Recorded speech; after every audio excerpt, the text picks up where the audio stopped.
take. On the left we've got the Hover X1, on the right we've got the X1 Pro Max. Obvious size and weight difference here. Take a look there, and I can see why the X1 still has an appeal to many people.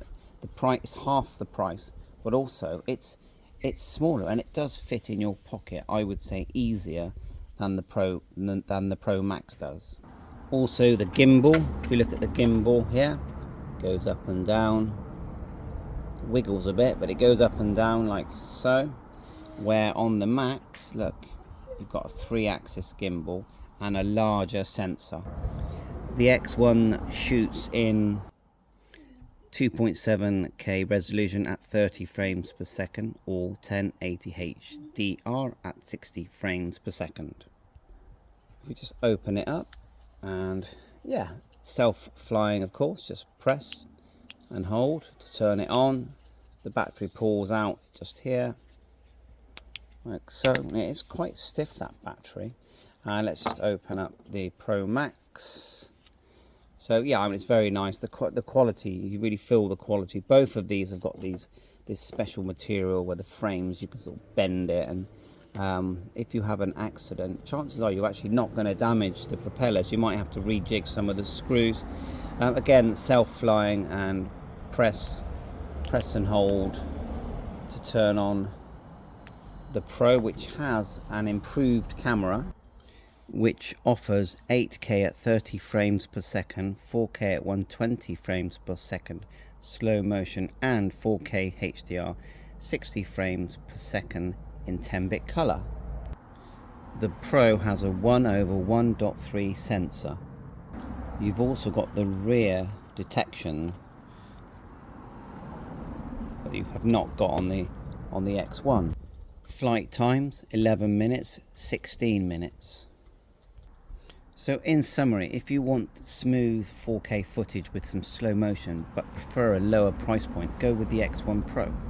If you're after HDR cinematic slow motion at 4K, or you'd like the option to record in 8K, then the Pro Max is a better fit. But you know, you think about your budget.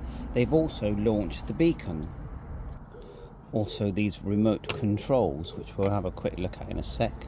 And you can see there we're getting a live image from our Hover X1, which has been added to the beacon, which is fantastic. Now, you don't get the full functionality that you get when you use the beacon with the Hover X1 Pro Max and Pro, but it's still really nice and excellent that they've done that. So self-flying options, if we just press the button. 1.5 meters, orbit.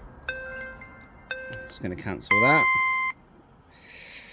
So you can scroll through the different options. You've got orbit, Bird eye, dolly track, ski mode, cycling mode, indoor follow, 360 spin, hover, zoom out, follow, orbit. and if you press and hold, you can change the parameters within that flight. Press and hold, and then you can select.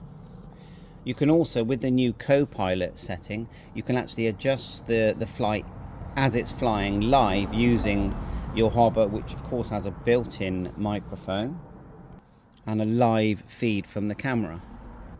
Go through the X1 and just press the button. Follow, orbit, bird eye, custom, hover, zoom out, follow, orbit. And you can fly both these just using the beacon, which does track the Pro and the Pro Max, but not the X1. Or you can get the beacon and put the right hand remote, which does have USB-C charge, that also charges the beacon. There is a separate charger, and you can fly this like a motion controller, just pressing this back button here, and you can fly both of these drones. There's Mazzy, my dog. She's always in the garden with me. But anyway, you can see the live footage and you can fly this, or you can put the second controller in like so and pull out the sides, and you can fly this as a traditional drone. You can even pop your phone in like so and just stretch it down, and you've got your phone in there. Then you've got the functionality when using the Hover app, and you can fly the drone just using the app. You can download videos that you've saved. Now when these drones are flying, I find that the sound they make is almost identical. I can't tell the difference. It's a shame they couldn't have made the new Hover quieter. But the AI algorithms they're using to get to these to follow you without using GPS, it just works. You know, it's not perfect, nothing is. But if you want a pocket-sized drone that's going to follow you on your bike, on your I don't know, over the water with the PROMAX, then this is going to, you know, fit the bill. If you just want a budget drone that can take some shots for you and your family when you go holiday, you could get yourself the Neo, couldn't you? The price is a lot lower, you know, £170. Autonomous flying. You can use an app to fly the drone as well, which is free. And so from a budget point of view, I think the Neo is a great choice, but you're not going to get the camera quality you're getting with the PROMAX. So let's just get one flying at a time, just so you can hear and see what they look like. So here's the X1. You can see how, you know, the volume level, let's call it. Very easy to steer. Now I've paired it with my remote, and I highly recommend you get one of these. And so we can make this go forward just by pressing the button on the back and just leaning forward. And we can lean it left and right, turn it round with the joystick, and then bring it back to us. Right, let's do the X Pro. So now we're on the PROMAX, and with this one we've got return to home and a pause button here, but same functionality. And for me, noise wise, you know, volume, it's the same, I think. You know, can't really hear a difference. This thing is fast though. When you're using it with a remote controller, I adjusted the flight speed, just swipe up, and it is fast, but hopefully it's not too fast now. So we're using the motion controller. We can just go like so, and off it goes. I've lowered the speed now because I was so surprised how fast it actually went. But yeah, we can use the remote controller like this, as I'm doing now. And this is on both devices. And we can hit the record button. There you are, it's recording audio. You can use the app to record your audio as well. Just doing the motion control thing. Let's snap in the other module on the remote controller. I mean, it's very James Bondy, and you can rotate the gimbal at the back here. If you can see that, just that rotation there. Return to home. Speaker on the back there.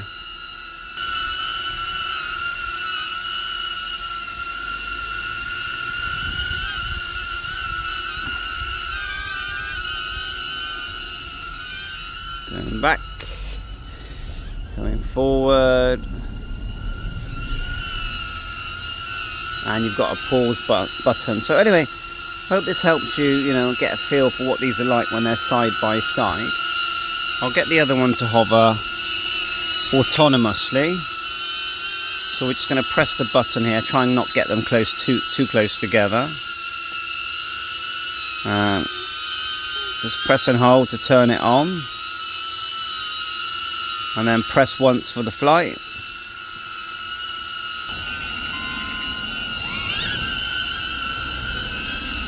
And this one's set to follow me. The other one's, the Max Pro, is set to hover.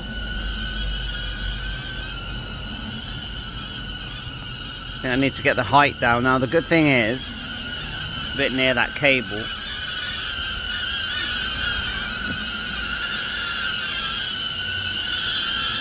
With the latest beacon settings, you can actually change the parameters in flight.